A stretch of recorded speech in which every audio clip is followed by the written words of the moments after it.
Wow, I didn't think anyone could make Twinkle Twinkle Little Star terrifying. But good God almighty, the marketing team for Dead Space found a way.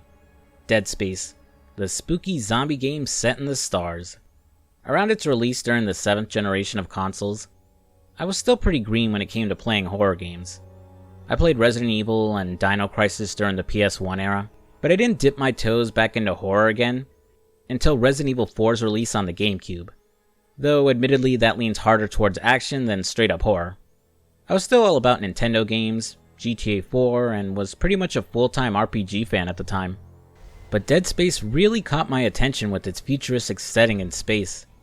Clearly inspired by space horror films like the original Alien and Event Horizon, its creative approach to zombie-like enemies and its similarities to Resident Evil 4, particularly in its third-person shooting and behind-the-shoulder camera perspective. I don't remember if I played it at launch or sometime afterwards, but eventually I got my hands on it and loved every moment. And yeah, I did find it genuinely terrifying. The game has a dark and foreboding environment with flickering lights and claustrophobic corridors, often filled with the aftermath of what happened to the crew of the Ishimura. It creates this atmosphere that anything could happen to you at any time, even if you just finished clearing a room of enemies, drilling into you the idea that you're never really safe. At least not for long. It was an experience I never forgot, and guaranteed any replay required me to have the lights on like a little bitch. So in the spirit of Halloween in January, and with the remake about to drop, what better time than now to revisit the original and see what made it so great. Spoilers for the original game and possibly the remake depending on how close it follows the original. Isaac, it's me. I wish I could talk to you. I'm sorry. I'm sorry about everything. I wish I could just talk to someone. It's all falling apart here. I can't believe what's happening. It's strange. Such a little thing. The game starts on board the USG Kellyan, with our playable character Isaac watching a video recording from his girlfriend Nicole. The silent schlub sitting in the corner is engineer and ship systems specialist Isaac Clarke. Tits McGee over here is computer specialist Kendra Daniels. And finally, the one in charge of this operation, Chief Security Officer Zach Hammond. Everyone else on board is of no importance as they're just red shirts who will be dead within a few minutes. The group is on an emergency maintenance mission to the USG Ishimura in order to fix a communications blackout. The Ishimura is a massive mining ship with a crew of thousands, which was in the middle of extracting resources from the planet Aegis 7 when its communication systems went down. The setting of Dead Space is one where humanity has advanced to the point of mastering space travel, capable of establishing colonies on other planets and mining them for resources.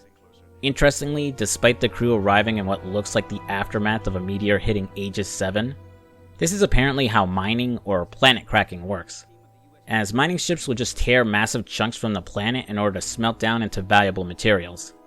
Doesn't seem very eco-friendly, but it's implied they only do this to uninhabited worlds. After trying and failing to radio anyone on board the Ishimura, the USG Kellyan decides to board the ship. Abort! No! We can make it inside! Corporal, gave you an order. The field's too strong!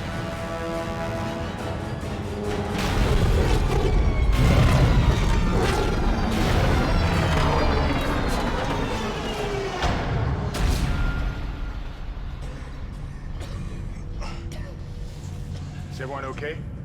What? What the hell were you thinking? Were you trying to get us killed? Which doesn't go smoothly, resulting in severe damage to their ship. But hey, no worries. Once they help out the Ishimura, I'm sure their crew will return the favor and help out with the Kellyan. I'll take control of Isaac now as he suits up in his rig, hiding his beautiful mug as he activates his helmet. The rig isn't just a standard spacesuit, as it also doubles as your health bar, the long glowing tube in the back indicating how much health Isaac has. This is one of my favorite things about the game, as Dead Space doesn't use a traditional gaming HUD.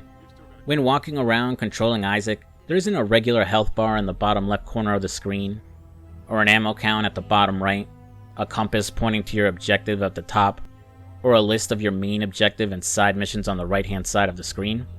It's a stroke of genius as it keeps the screen from being cluttered, allowing the players to focus on their surroundings and combat. All that info you'd see in modern AAA titles is moved elsewhere. Your suit displays your health, and your weapon shows your ammo count when you use it. If you get lost, you have a beacon that can guide you to your next objective at the touch of a button. No need for yellow paint splotches to point you down a linear corridor. I'm really glad the remake has kept this design choice, as I would have hated it if it looked like another modern AAA game. On board the USG Ishimura, there's no one around to greet us, and it seems like everyone was in a rush to leave. And it's not long before we find out why, as we're ambushed by hostile alien creatures. What was that? Did you hear that? Not sure. What the hell? I don't know. Something's in the room with us. Jesus! Open fire! Open fire! Sender! Power! Sender! Come on. Come on. Got it! Isaac! Get the hell out of there! The door's unlocked! Run! After they slaughter the red shirts, Isaac ends up separated from Hammond and Kendra, having to huff it to an elevator before he's killed. Ooh, scary. Worried I wasn't going to make it.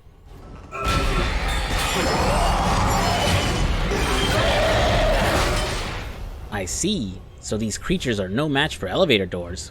Noted. Making it to an isolated area, Isaac finds some poor guy who didn't make it. But thankfully he took the time to write in blood how to kill these things. And he left us a way to fight back against these abominations, leaving us the plasma cutter, which I put to quick use after failing to save the guy who was screaming on the other end of this door. These monsters infecting the ship are called necromorphs, aggressive, zombie-like creatures created from the bodies of the crew of the Ishimura.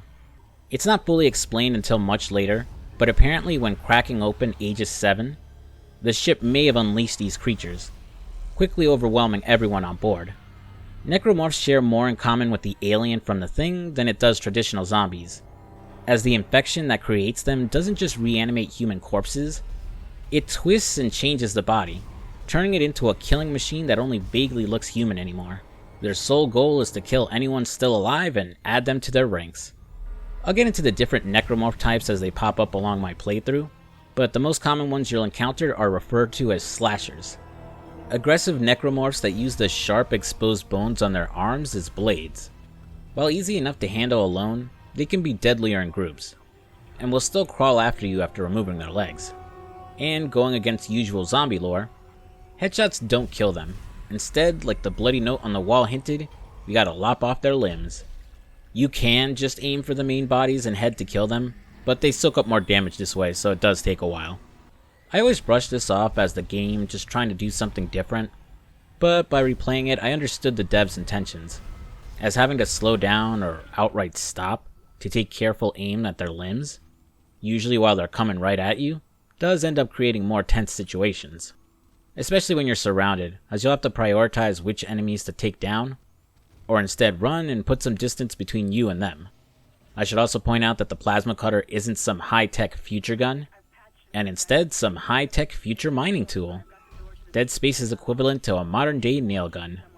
I won't get into the weapons right now, but their designs and functions are there to complement the idea that Isaac isn't some badass space marine, ripping and tearing through necromorphs who keeps a calm head and spews the occasional one-liner.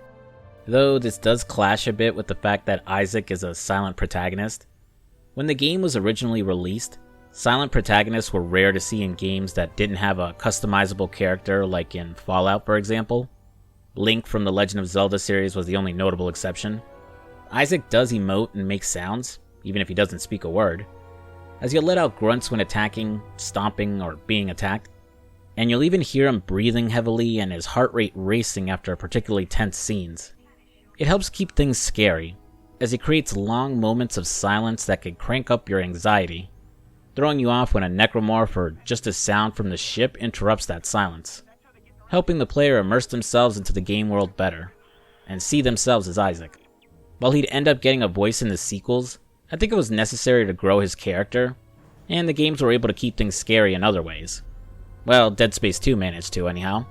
Since he'll be speaking in the remake, I'm hoping they find the right balance of having him speak and react when necessary, and not treat the player like an idiot, like reading the sign of a location out loud, or dumb hand-holding comments in battle like, I need to aim for their limbs when you shoot a necromorph in the torso. Continuing through the Ishimura, we'll stumble upon an audio log one of the crew recorded, filling us in that the necromorphs used the vents to travel and spread out throughout the ship. A warning to players to keep an eye on any vents they see.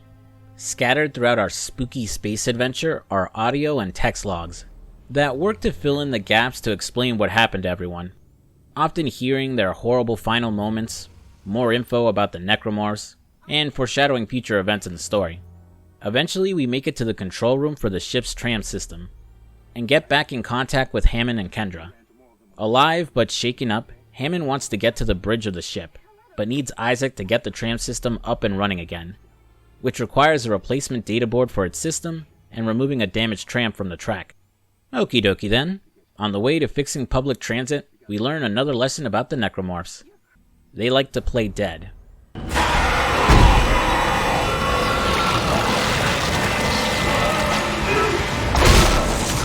So if you see a seemingly dead necro that you didn't kill yourself, best to double tap it just in case. Continuing through the area, we'll loot a dead corpse to unlock a new ability, the stasis module. Through some kind of future science, Isaac can now throw a blob of blue energy that can slow down objects. It's primarily used for puzzles, usually to slow something down so that you can get through it without getting killed, but can be used on the necromorphs too, slowing them down to make it easier to shoot at them or let you get some distance from them.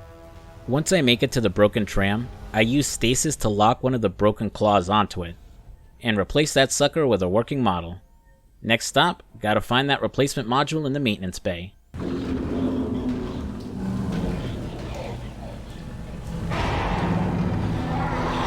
This room right here is what really makes those tense and anxiety-driven moments in Dead Space for me. Why? Because it's so damn loud in here. Honestly, quiet moments don't really do it for me anymore in horror games. I feel like I've more or less been conditioned to know exactly when something is about to happen or a jump scare is heading my way. But loudness, that's a whole other beast. Several times throughout the game, you'll be in areas with loud machinery running, masking the sounds of the necromorphs. These parts always put me on edge, as I'll be frantically looking around in every direction looking for these bastards, never sure if I got them all. As I wander around, the game introduces another new mechanic, its upgrade system, which is done through workbenches. Scattered around the ship are these oversized watch batteries called power nodes. Using them at workbenches, I can upgrade my weapons, increasing their damage, ammo capacity, reload speed, and firing speed, along with being able to upgrade my rig suit to increase oxygen capacity and my health. However, they don't always offer an instant benefit, as there are several upgrade paths with empty nodes that I need to fill before reaching an actual upgrade. And I kinda like this. In several games, I'll be given constant upgrades or new skills as I level up, but more often than not, they can feel like marginal upgrades that don't really have any immediate benefit. So limiting it that you need a certain amount of nodes to get to an upgrade, and having the player plan out the optimal path, makes those upgrades more impactful. And it keeps you from rushing to a workbench the second you find a new node, as there are several locked doors on the ship that need a power node in order to open, usually filled with ammo, credits, health items, and schematics. So you'll have to weigh whether you want to save it for an upgrade or pick up all those goodies instead. After finding the replacement computer module, we get the tram system back online. Hammond and Kendra will head for the bridge while Isaac heads back to the Kellyan to prepare for launch. If we live that long, you're out of your league, Hammond. This is suicide. We're going to Your die lack out of here. confidence in me is duly noted, Miss Daniels.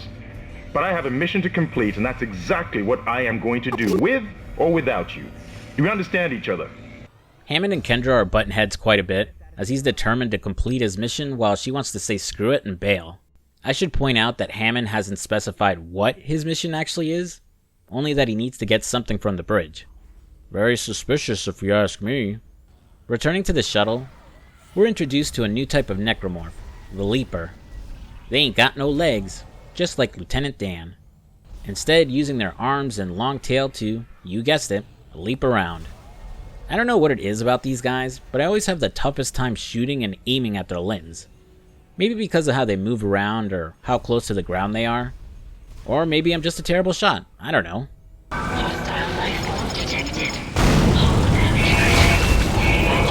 Unfortunately, this ship came down with a bad case of infected with necromorphs. Probably because no one bothered to secure and lock the damn thing when we originally arrived. Oh man, I hope they don't blame me for it exploding.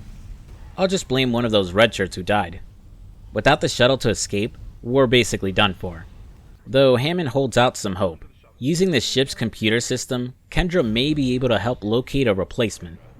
But she'll need authorization codes from the captain of the ship, whose corpse is located in the med lab. Alrighty, easy peasy. How hard could it be to loot a dead guy?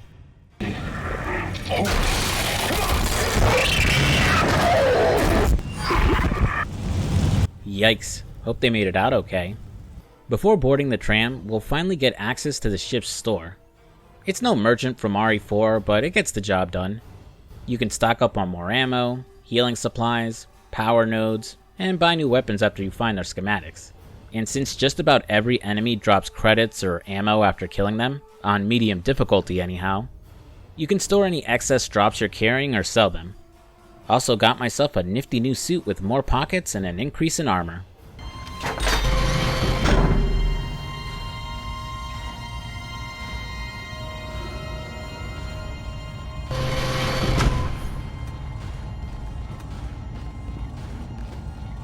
Oh yeah, looking really snazzy. Boarding the tram, Isaac makes his way to the med lab, bringing an end to Chapter 1.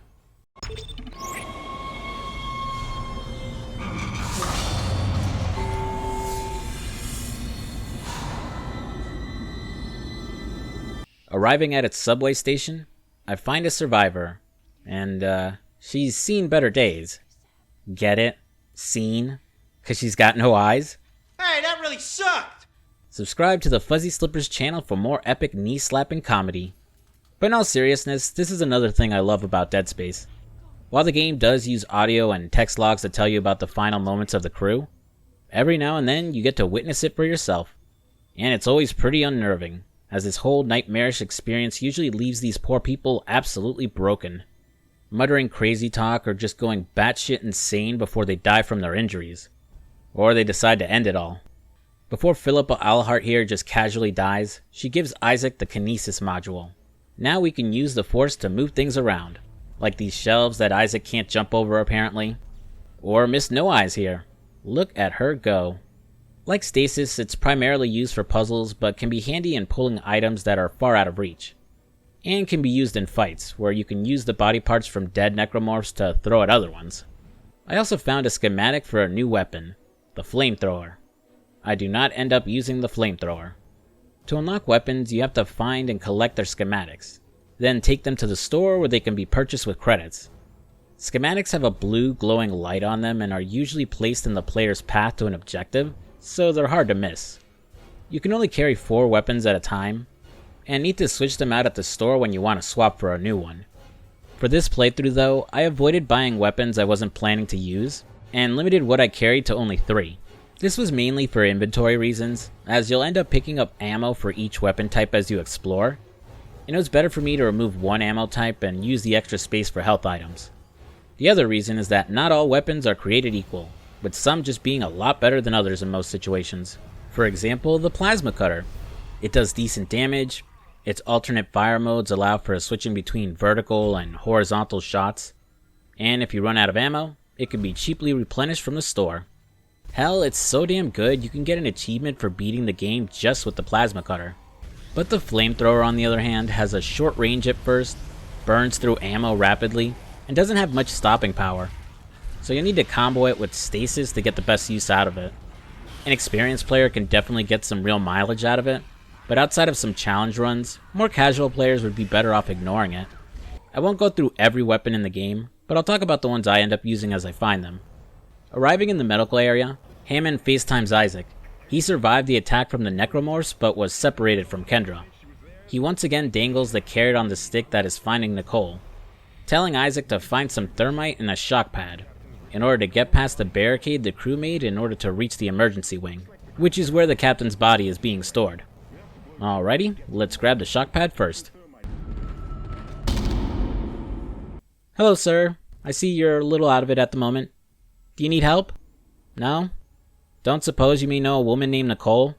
Blonde hair, blue eyes, response to the name Nicole? No? That's okay. You go ahead and take a nap. You look like you could use it. Continuing our journey, we find an audio log of two people discussing something that was found on the surface of Aegis 7. Whatever it is, one of the men holds it in high esteem like it's a holy relic, but they're barred from going to the planet to see what it is, as the captain has the colony in quarantine. A clue to what started all this madness, perhaps? Proceeding further, we'll first enter a room that was damaged and exposed to the vacuum of space, with no oxygen in the room. Areas like this need you to proceed through them quickly before the air in Isaac's suit runs out and he suffocates. These segments will sometimes have oxygen refill stations that mitigate the worry of running out of air, and you can occasionally find portable air tanks you can use too. While in a vacuum, your hearing is limited too. It's not silent exactly, as your footsteps and weapon shots will now sound like you're moving underwater, but it does mute the sounds of any necromorphs in the area, so it's easy to be ambushed if you're not observing your surroundings. Right after that little room, we're introduced to zero gravity. In zero gravity areas, objects and corpses will float around weightless, with Isaac anchored to surfaces thanks to his grav boots. You'll be able to aim and hop around from surface to surface, moving around the walls and ceilings of given areas. Initially, navigating in zero gravity may feel awkward, as you need to adjust the aiming and jumping to the right spots, as well as reorienting yourself after the camera shifts when you land. And of course, you'll have to keep an eye out for necromorphs while moving around in 0G. Finished up in here, I grabbed the shock pad and it's off to go find some thermite. On the way, a new type of necromorph is introduced. These little bits of moving flesh called swarmers. They're pretty puny and easy to kill, but can drain your health if they latch onto Isaac and you don't shake them off. Swarmers are more of a nuisance as you'll waste ammo trying to kill the individual pieces, and they can make you easy pickings for other necromorphs if fought in a group. Passing by the store, I buy two new weapons, the line gun and pulse rifle. The line gun is like a bigger plasma cutter, firing a wider shot and passing through enemies, making it great in big encounters, with its alternate fire letting you drop a mine that enemies can step on. The pulse rifle, on the other hand, is an actual future gun instead of a future mining tool. It has a fast rate of fire and high ammo capacity, but very weak shots, with an alternate fire mode that lets you shoot a spread of fire in multiple directions. Best used for crowd control or more precise shots. It feels very underpowered at first, but upgrade its damage enough, and it's perfect for taking care of weaker enemies. Continuing my quest for thermite, I reach the main medical lab. And geez, it's awfully clean and sterile in here. Would be a damn shame if I had to kill a bunch of necromorphs and dirty up the place. Detected. Quarantine activated.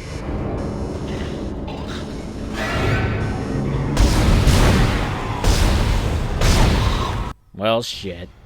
Several times throughout the game as you enter certain rooms, they'll be locked down in a quarantine, preventing you from leaving till you kill every necromorph in the room and the quarantine lifts. This segment goes on for quite a bit, and it's where I ended up getting my first death as I wasn't paying attention and ended up cut in half. There's something extraordinary. I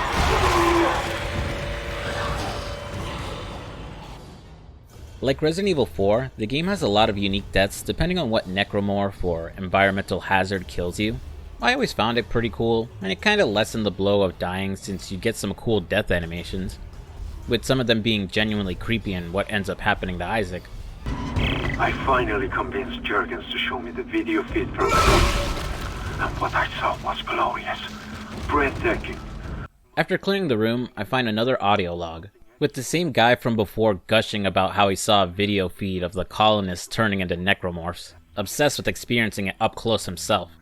Shortly after, I find a video log featuring the other guy from the original log, Dr. Kine, and the ship's captain, Captain Matthias. The divine object they found on Aegis 7 is referred to as the Marker, and is very significant in the religion that both of them practice, Unitology. Kine isn't as fanatically devoted as the captain or that other guy, as he starts questioning his faith after seeing what exposure to the Marker did to the colonists on the planet. Looks like this marker thingy is the cause of all this mayhem. Come on! Come on! Let me out! No! After this, we're introduced to another new necromorph, the Lurker. Undead babies that fire shots from their umbilical cords. They're created from the babies seen floating in these tanks. Though they're not actual babies, but fetuses grown and used to clone limbs for people who lost them in mining accidents. Ooh, I'm glad they're not actual children, or else I'd feel bad for killing them. They can crawl around on walls and ceilings to stay out of your range, and can attack you in 0G like the Leapers.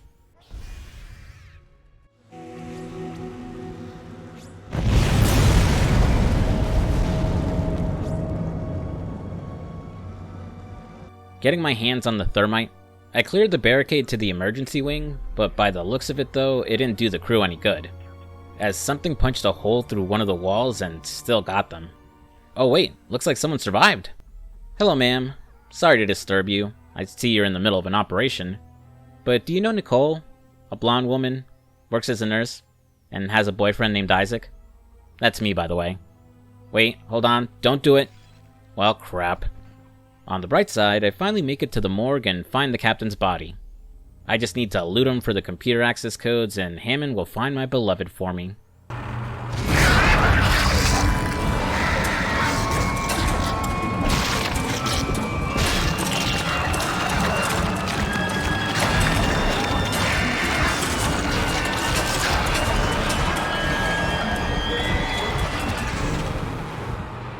Of course it's not that easy.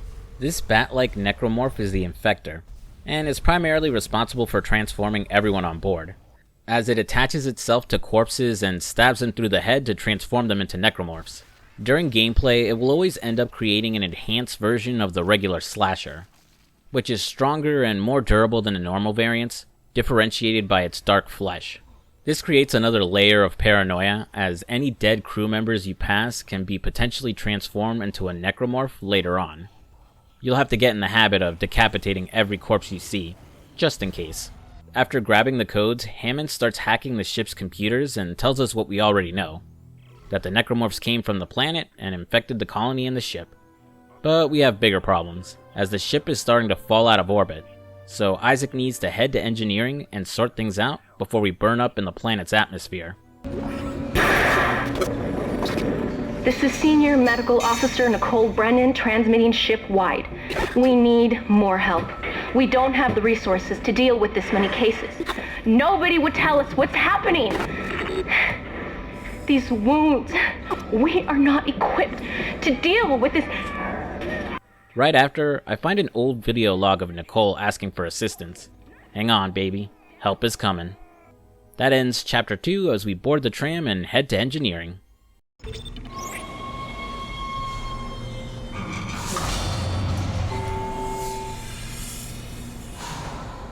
Chapter 3 is a bit uneventful, with Isaac having to refuel the engines and turn on the gravity centrifuge in order to keep the Ishimura from falling out of orbit. We do get our first encounter with the necromorph tentacle though.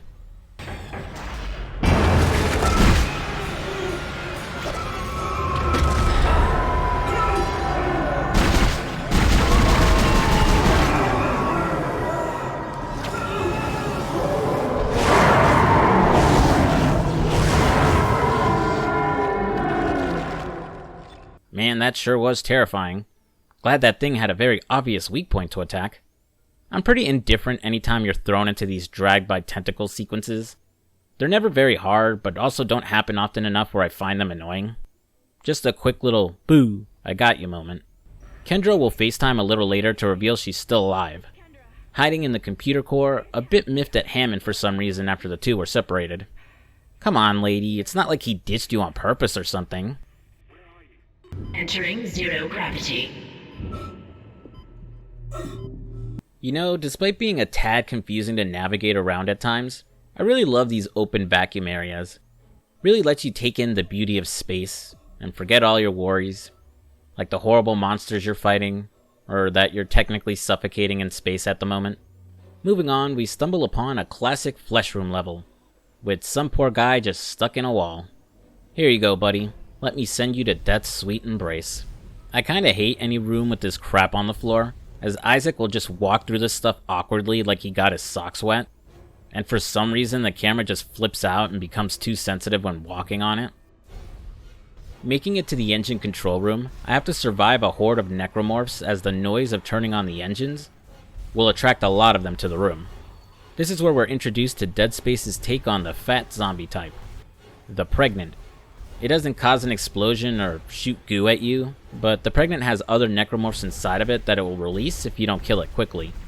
That's cool, I guess. Engines back online, the Ishimura can ascend back to a safe altitude.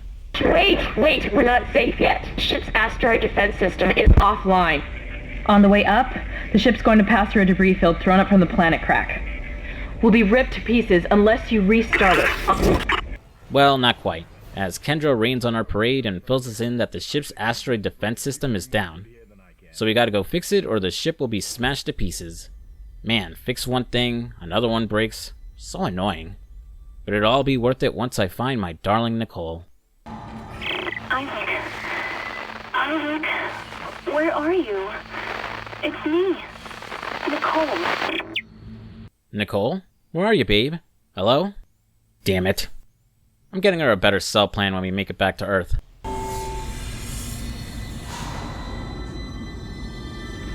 Chapter 4 begins with Isaac heading to the bridge to meet with Hammond and do something about the asteroid defense system. He and Kendra get into another tiff, with Tits McGee badgering Hammond about the marker, and questioning if he knew about it before the mission to the Ishimura. Jeez, I wish these two would just get along already. We can argue about whether this routine repair job was really a cover for some secret mission later. Hello there. Welp, I smell a boss fight. No? No boss fight? Alright then. Isaac. Damn, you scared me. The place is making me jumpy. Meeting up with Hammond, he super pinky swear promises that Isaac can trust him. And he didn't know anything about the marker till they got on the ship. Call me crazy, but I believe him. Something about how he doesn't turn to face me as he speaks just screams trustworthy dude. He even makes sure to space a necromorph that could have got us.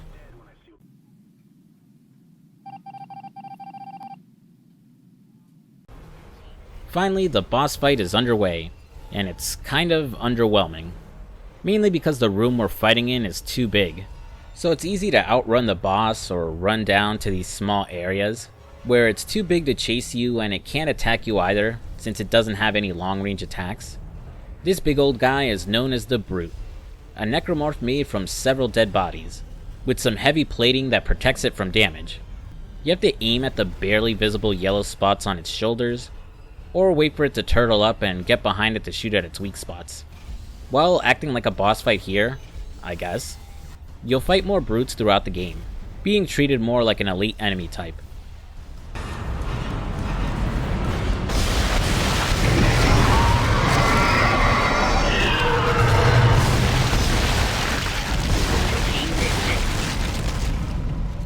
Well, that was underwhelming, but at least my girlfriend gives me a call.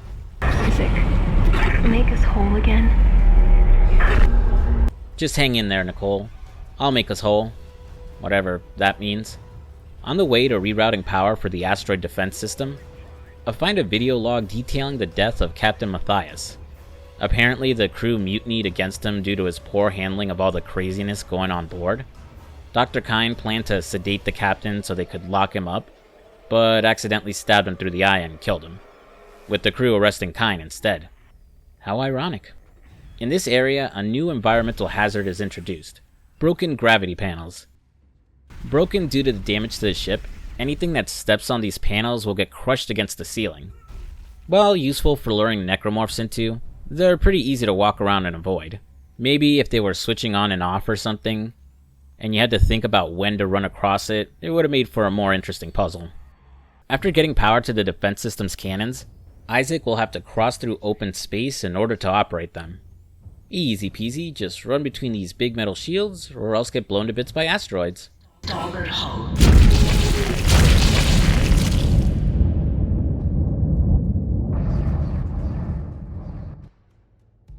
Then it's just a boring turret section of shooting asteroids while Hammond works to get the autopilot working.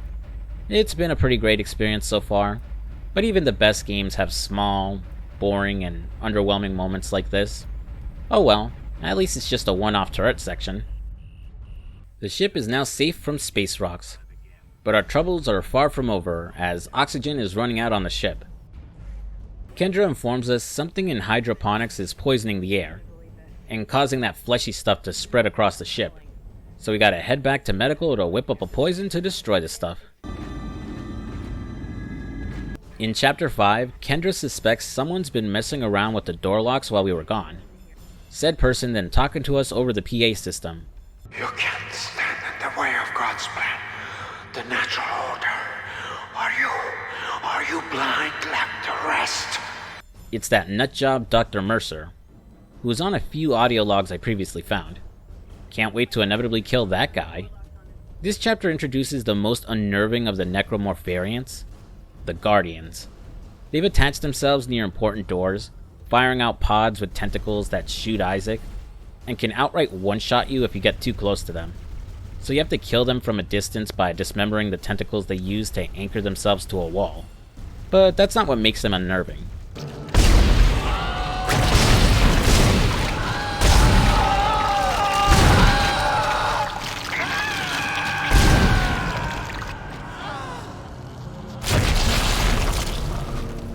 It's all that damn screaming they do, sounding like they're in agonizing pain. Out of all the necromorphs, they're the only ones that are implied to be semi-alive, or conscious of what's happened to them. If you listen carefully, you can occasionally hear them asking for help, and sighing in relief when you finally kill them. Brutal stuff. While creating the antigen, we come face to face with Dr. Mercer, who in his blind devotion to the marker and the necromorphs, had been experimenting on members of the crew, unleashing the fruits of his labor, the Hunter.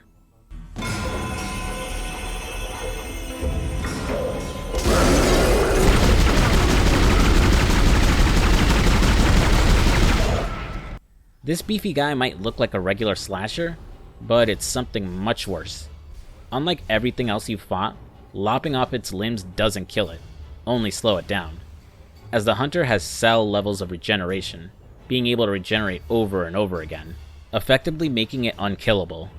Similar to Mr. X and Nemesis in Resident Evil, encounters with the Hunter are all about slowing it down and getting as far away from it as you can, though there will be times when you're locked in a room with it and have to survive for a while before you can escape. Most of this chapter will be outrunning the Hunter and constantly being taunted by Dr. Mercer, culminating in a boss fight against the creature while it's flanked by other necromorphs. Since it can't be killed, this fight is more of a puzzle, as you need to lure it into this cryo chamber, injure it, and then stun it with stasis, before firing up the machine and putting it on ice. Oof, that was some tense stuff. At least we don't have to deal with that thing again.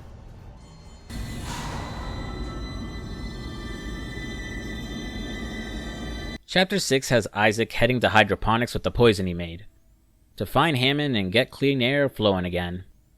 Isaac. Good to see you in one piece. Don't take your helmet off. The air's rotten. Hammond is alive, but not in the best shape, warning Isaac about something huge in food storage, and that a new type of necromorph called the Weezer is responsible.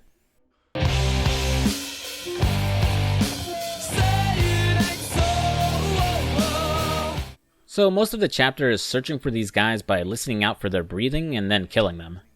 Once they're cleared out and the poison is in the system, we just have to clear out whatever is holed up in food storage. Kendra also mentions she's starting to see things, as she saw a hallucination of her dead brother. Hammond also mentioned previously that his head was hurting and he was starting to see things too. Guess the lack of oxygen is getting to these guys.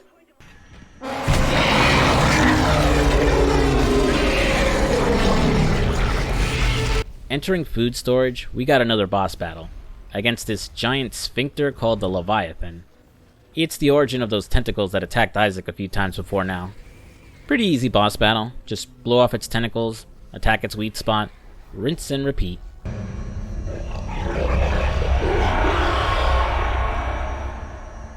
Unfortunately, Hammond isn't here to high-five us for a job well done, as he's gone missing again.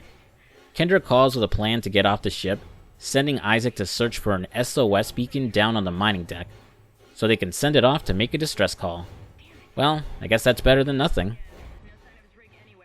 In Chapter 7, as we're running around looking for the beacon to attach to an asteroid that we can launch into space, Nicole finally appears in person. Isaac? Is that really you? It feels like it's been so long. But can help you now. Come with me. Wow, she looks no worse for wear, and surprisingly calm considering everything that's happened on the ship. Guess me being here is enough to lift her spirits.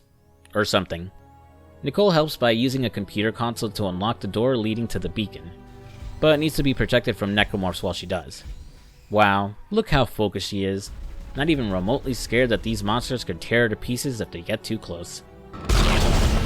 Okay, the door's unlocked, Isaac. I can't get over to you, but I'll find a way. I love you. Once the door is open, Nicole doesn't tag along with Isaac, claiming she's unable to reach him from where she is. I mean, you could try jumping. The gap isn't that big, I'm sure Isaac would catch her. But she promises to reunite with him soon. Well, she made it this long on her own. Guess she can hang on a little longer. With the beacon in hand, we need to head to the mining bay and attach it to an asteroid tethered to the ship, before launching that asteroid back into space. I'm embarrassed to admit this, but it took me longer to figure out than it probably should have. You first have to use stasis to slow down and then destroy the mechanisms that are holding the asteroid in place. The first two are easy enough to take care of, but I ran around in circles trying to figure out where the other two were before I realized they were outside the ship, which I only reached by landing on the asteroid and running outside. And even this took me a few tries as I kept getting killed by the machine sliding across the surface of the asteroid.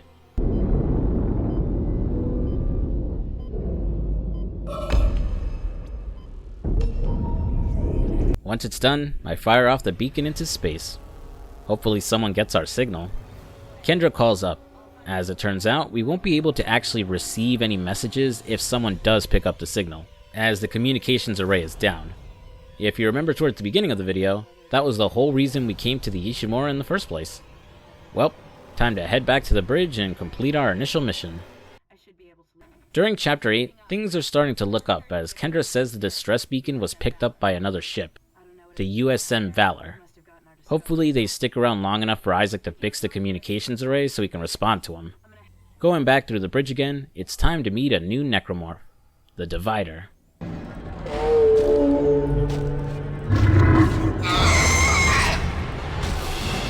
The Divider is tall and thin, still vaguely resembling a normal human. While it initially looks like one necromorph, deal enough damage and it'll reveal that it's actually made up of several smaller necromorphs. Kinda like a weird space zombie megazord. I don't consider it all that intimidating, just annoying, as it can be tough to kill its individual pieces as they jump around. Arriving at the communications array, I have to use kinesis to remove its broken antennas, and slot in the working ones in the center of the array to get the signal working again. This is USM Valor, widecasting on all frequencies to USG Ishimura in response to your SOS. We've picked up your escape pod, number 47, and are en route to your position. This message will repeat every 30 seconds until you respond. We finally receive a message from the Valor, but it turns out the ship picked up the pod that Hammond jettisoned earlier, the one carrying a slasher inside. Unfortunately, the communication signal isn't strong enough for us to warn them not to open the pod, so it's a race to get the blast doors open to amplify the signal. But in order to do so, we gotta remove the giant necromorph clogging up the doors, which involves another turret section. This is such fun and riveting gameplay. I wish every game had a turret section.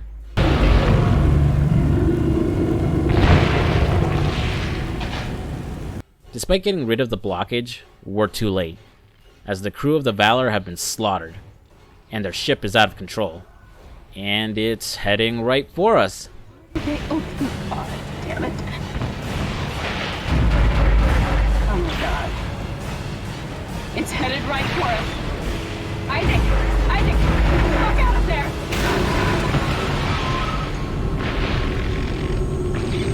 Thankfully, Isaac's plot armor keeps him alive after the ship collides with the Ishimura. Hammond will finally make contact again, informing us someone was blocking signals from his rig and kept him from communicating with us.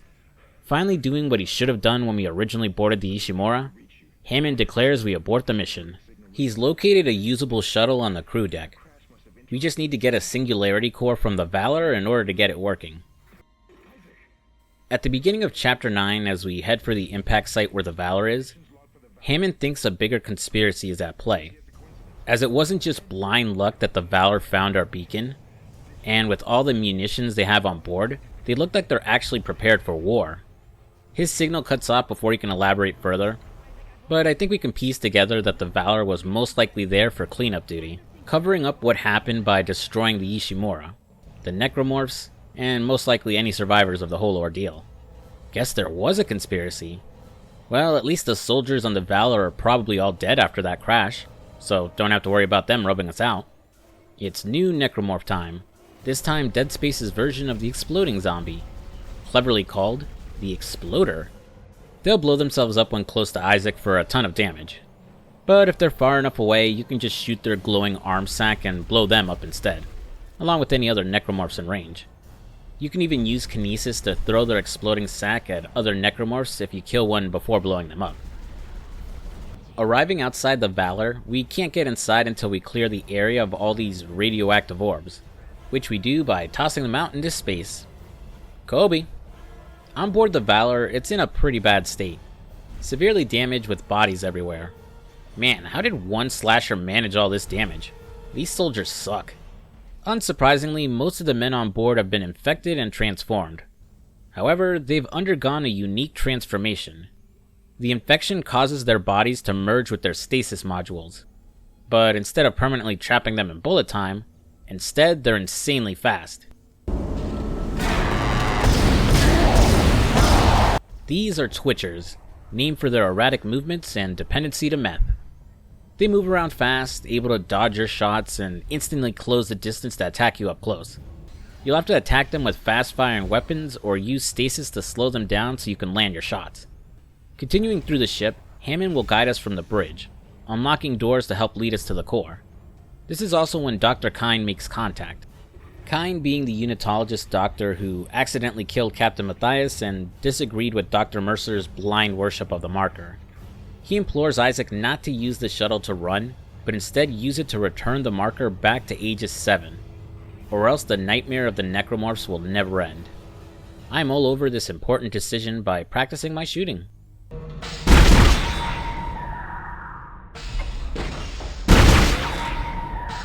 Feels a little out of place that this warship has a shooting gallery minigame, but I guess you'd want your soldiers to keep their sharpshooting skills in top shape. Not that it did these poor bastards any good. You won't unlock cool little miniatures like in RE4, but you can get a power node if you make it to level 5. Eventually making it to the ship's engine core, I have to make use of kinesis to use a turbine as protection from the flames that are periodically spewing out, till I can finally nab the singularity core. Oh hey Hammond, look, I got the core. Oh no, watch out behind you, it's Jason Voorhees. Don't do it, buddy, don't be a hero. Hammond, no. Well, that would have been a cool and more dignified death than what actually happened to Hammond, as he's ripped apart and bludgeoned to death by an enhanced brute. Goodbye, Hammond. I have no clue what side you were on, but you seem like a cool guy.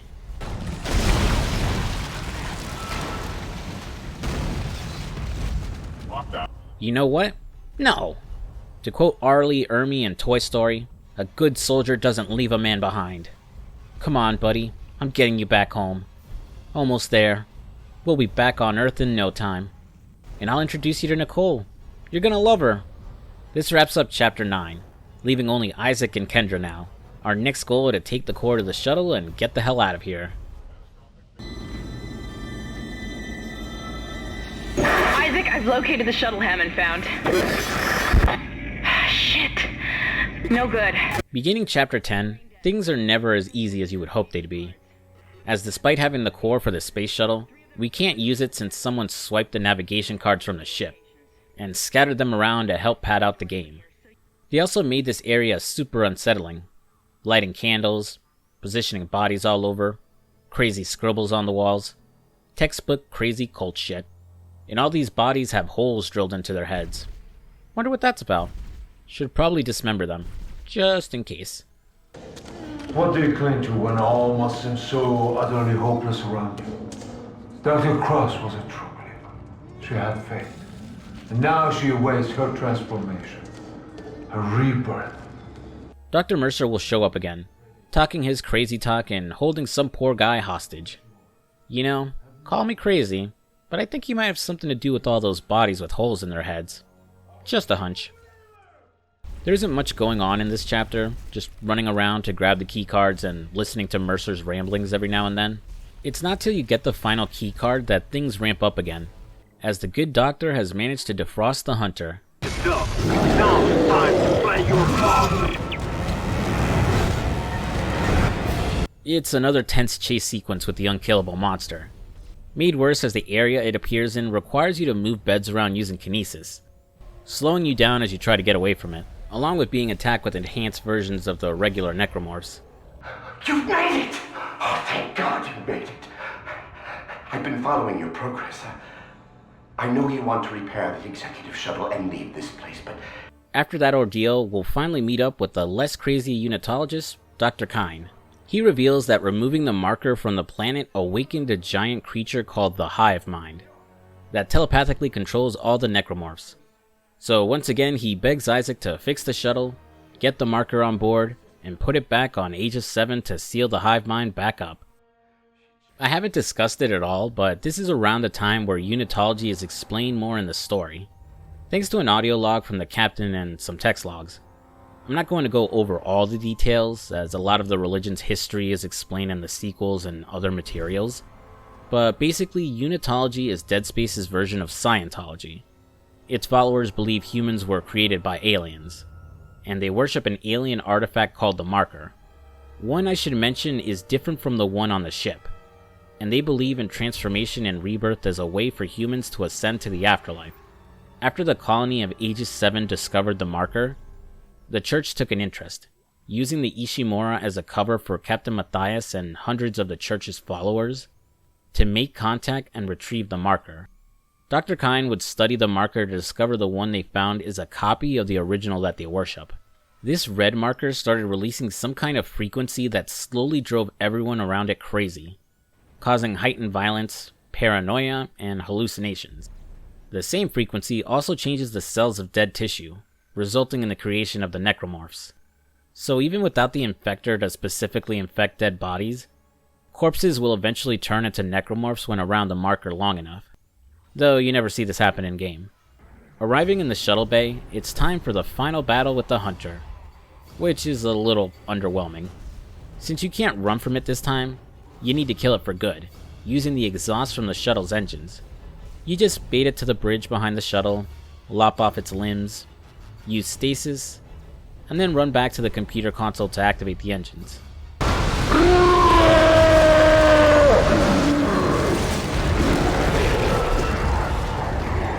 I don't know, it's just over too fast in my opinion. Even with Twitchers attacking you while you're fighting it, it's still too easy. Maybe like if the engines were on a timer after activating them, and you had to keep the Hunter busy till they were about to fire, with the added challenge of making sure you don't get yourself roasted while trying to trap it in front of the engines. Or maybe if it got beefed up for this final encounter and soaked up more damage before it could be dismembered. With the Hunter and the other necromorphs in the area taken care of, the shuttle is all fixed up, and Dr. Kine will hop on board to assist with loading the Marker onto it later. Now that we've destroyed his ultimate monster, Dr. Mercer calls up to taunt us again, this time planning to take care of us himself, as he willingly lets an infector turn him. And I killed the infector before he actually managed to transform. Whoops. He wasn't going to turn into a unique necromorph or some kind of super boss, just a regular enhanced slasher.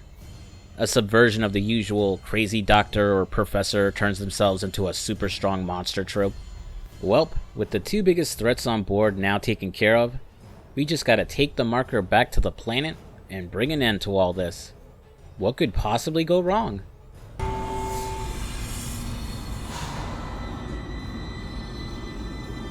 In Chapter 11, Isaac will enter the cargo bay to retrieve the Marker, and prep to load it onto the shuttle, giving us our first look at the thing.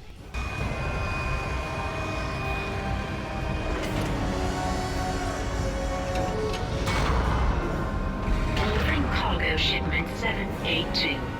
Kinesis. Ah yes, a giant pointy-looking alien statue. That right there screams divine object. Who wouldn't want to worship that thing? Most of this chapter is going to be getting this thing to the ship. First moving it onto the cargo elevator while fighting off necromorphs, and then after Kendra restores power to the elevator, heading back up to the cargo bay where the game started, and moving the marker under the shuttle so Dr. Kyne can load it up. It's on board. Please come and join me. Together we can stop this hive mind. We can end this nightmare at last.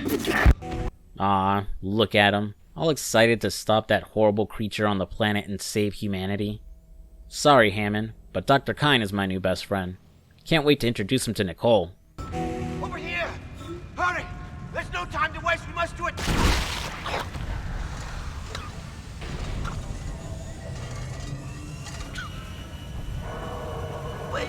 What? No, I can't lose another best friend. That's too many. Who would betray us like this?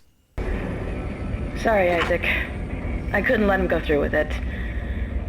I suppose I should thank you for finding the marker. We even managed without help from the USM Valor. Thank you for helping me find him, by the way. Son of a bitch. Tits McGee was evil all along. As it turns out, Kendra was secretly working for the government all along. This whole mess with the marker started with them, as the original marker was dug up and found on Earth hundreds of years ago. The government at the time studied it and created their own marker, placing it on Aegis 7 and activating it to test its capabilities. They'd bury it on the planet and cover up the whole thing, and it wasn't until the mining operation here that it was discovered again and activated. This twist with Kendra's betrayal is subtly foreshadowed throughout the game.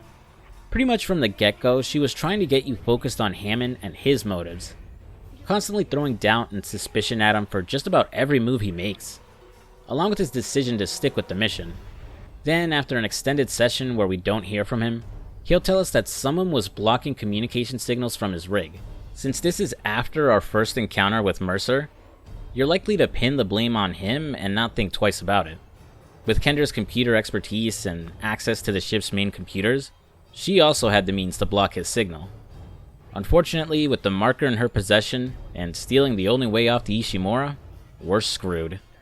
Isaac, Nicole, I need you to help me. Help us. Now. I'm in the flight control room. Please, Isaac, hurry. Please. Ah crap, I almost forgot about Nicole. Apparently she's been hiding up in the flight deck controls since I last saw her. Isaac? Is that really you? I never thought we'd be together again. God, I'm so sorry. I'm so sorry for what I did. Like the last time we saw her, she's in surprisingly good shape. No blood on her, no injuries, less afraid about the horrible monsters around her, and more concerned about Isaac, and apologizing for something she did. And with her help, we hijack the shuttle and force it to return back to the Ishimura. Though Kendra uses an escape pod to eject from the ship and down to the surface. Getting on board the shuttle with Nicole, we head down to Aegis 7 to bring an end to this whole nightmare.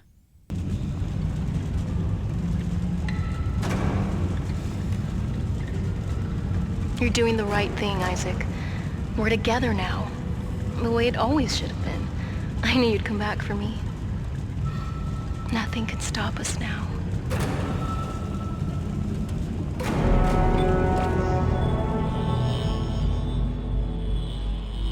The final chapter of the game is a bit of a letdown. The bulk of it is moving the marker around using kinesis, moving bridges out of its way and getting it through shutters into new areas, all the while fighting off necromorphs going after Isaac. And by this point I've maxed out most of my weapons, along with sitting on a lot of ammo and health pickups, so there wasn't much of a challenge getting through here. Oh well, at least Nicole and I are together again. Thank you, Isaac. I always believed in you. I knew you'd return to me. We are whole again, Isaac.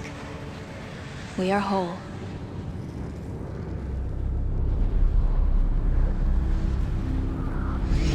Nicole? Where'd you go, babe? Must have gone back to get the shuttle ready for launch. She really is too good to me. With the marker back on the pedestal, the hive mind is sealed, and the necromorphs go back to being dead. Looks like it's happily ever after. You really didn't think I was just gonna walk away, did you? I can't do that. Marker's coming with me. Damn it, I forgot about her. Kendra undoes the last half hour of Marker moving gameplay by yanking it back off the pedestal.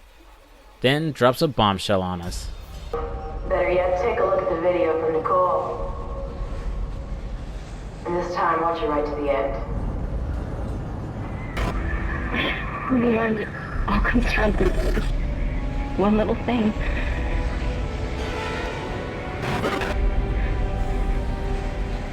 I didn't want it to end like this.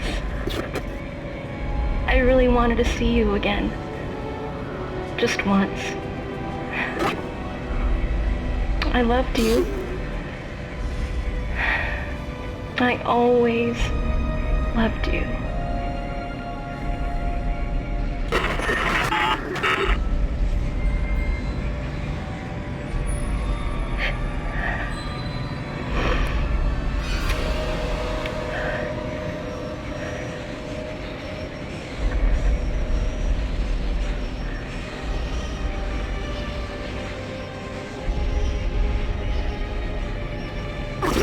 What? It can't be. Nicole was dead this whole time? Were all those moments together on the Ishimura just a lie? In all seriousness, the reveal of her being dead all along seemed kind of obvious. For one, Nicole is barely mentioned after boarding the Ishimura. When she does show up, she's surprisingly calm and of sound mind, despite the fact the Marker has been driving the crew insane, and that the Necromorphs have been killing everyone.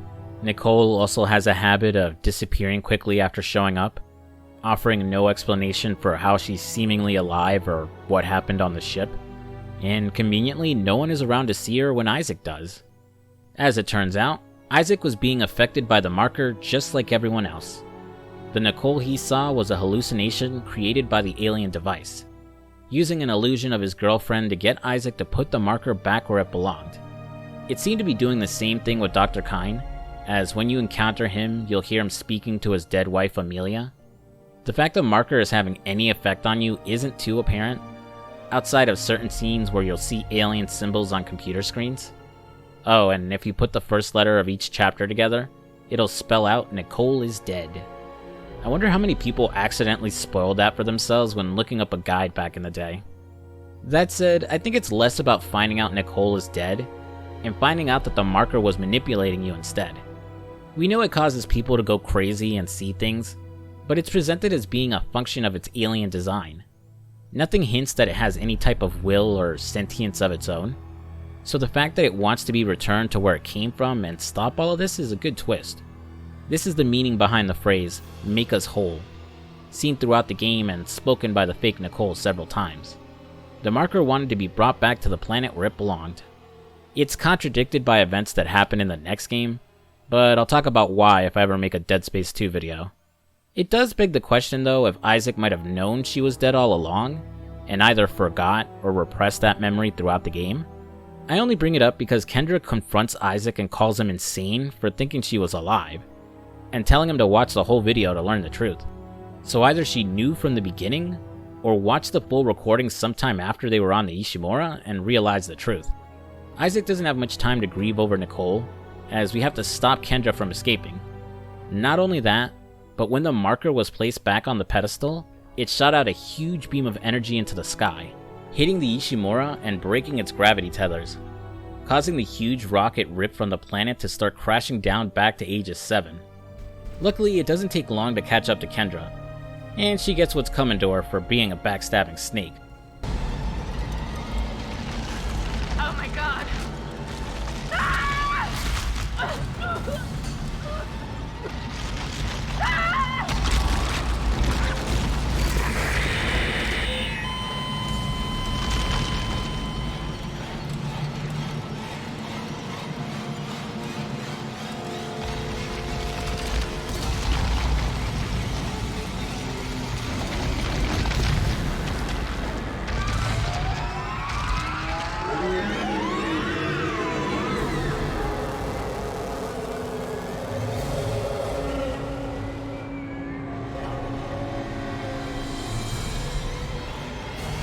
Now it's just a final boss fight against the Hive Mind. It's basically the Leviathan fight from earlier again, just slightly tougher as it moves around quite a bit, so hitting its weak points can be tough, especially when it holds you upside down and you have to awkwardly aim and shoot at it.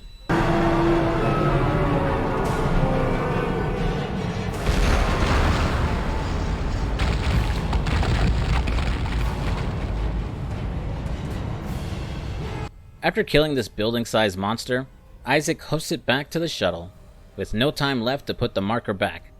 But nothing to worry about, as when the asteroid hits the planet, it destroys the marker, finally bringing an end to this nightmare.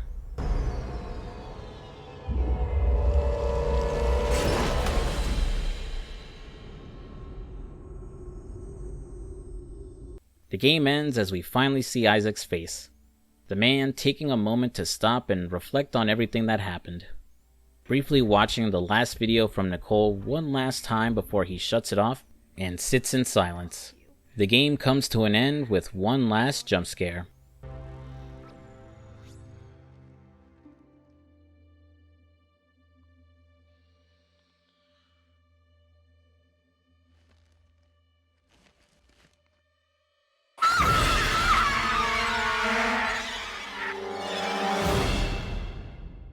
And that was Dead Space. Close to 15 years later, the game is still incredible. The setting, the characters, the story, and atmosphere are all top tier. It found a unique approach to horror that proved that even more action-oriented games can be terrifying.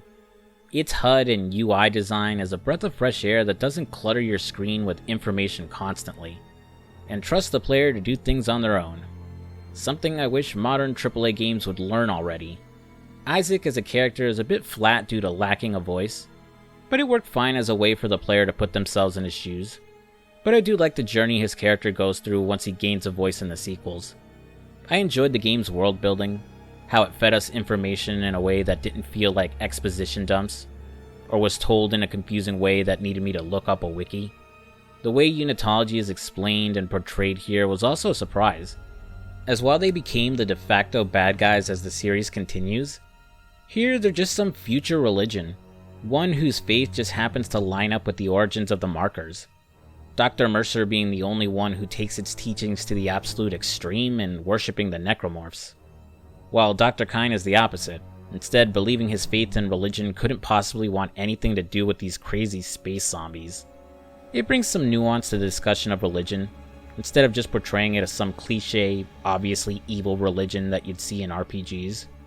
I enjoyed the slower approach to combat, emphasizing more precise shots as opposed to running around a room, ripping and tearing. Overall, I love returning to the original Dead Space. After all this time, it still remains a horror classic. It's great to see the franchise have new life breathed back into it with the remake about to release. From the trailers, everything is looking good, and like it will stay close to the original in terms of tone and gameplay.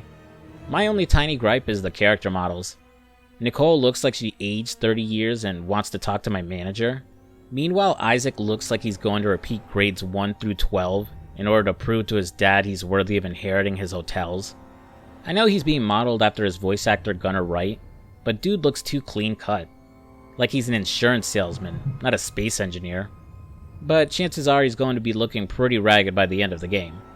I'm hopeful the remake will succeed and we can see the series go in new directions, hopefully avoiding the pitfalls that destroyed the original series. But only time will tell.